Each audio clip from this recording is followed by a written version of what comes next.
of all, thank you for your service. Second, totally understand this experience as well.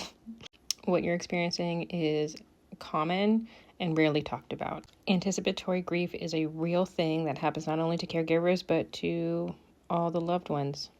And it's also totally normal for you to want to protect yourself and your husband. It is also very common for family dynamics to be strained when a person that is a big part of the family dynamics health is not good. And because you know how people may act in the family, it is understandable to expect them to continue acting the same way that they have, but even more.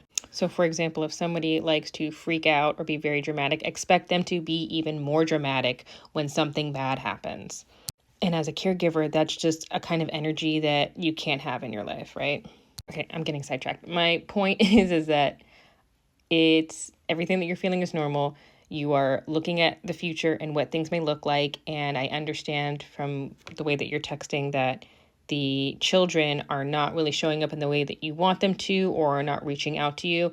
And as a child, I'm not really a child, but as a kid of parents, having to deal with their end of life is really hard and hard to think about. So it's very easy to pull out your cognitive dissonance card and just pretend like everything's fine and la la la about it. And unfortunately for you as a parent, it would be helpful if you could still inform them in a way that might guide them to reach out more. And a great way to do that is, again, using my care sheets.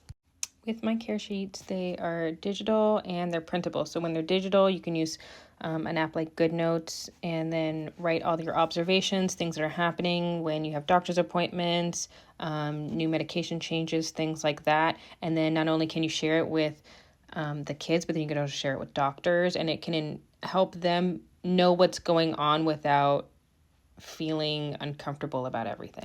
It can also allow them to show up in ways that maybe they didn't feel comfortable asking, or you feeling like you need to ask.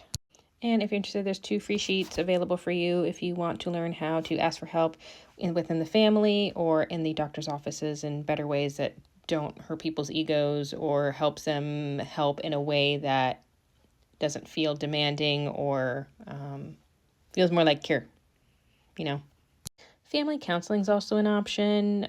Also, just in general, talking to your husband about this and him advocating for himself and wanting to have relationships with his children or friends and family.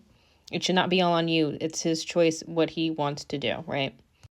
Quick story. My stepfather had cancer, and towards the end of his life, he was having a really hard time. He'd lost a lot of weight, wasn't looking the same way, and he really pushed everybody away. And my mother advocated for him on that.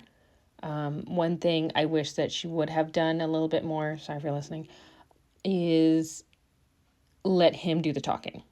So please let them do the talking. If they don't want to see somebody, have them on the phone talking to those people saying, I don't want to see you. It's better coming from their voice than from yours, because then it makes you kind of look like the bad guy, even though you're not. You're just trying to advocate for them, but they have to be able to do that for themselves, and you're just supposed to back them up. Well, let me know if you have any more questions or concerns you want to talk about.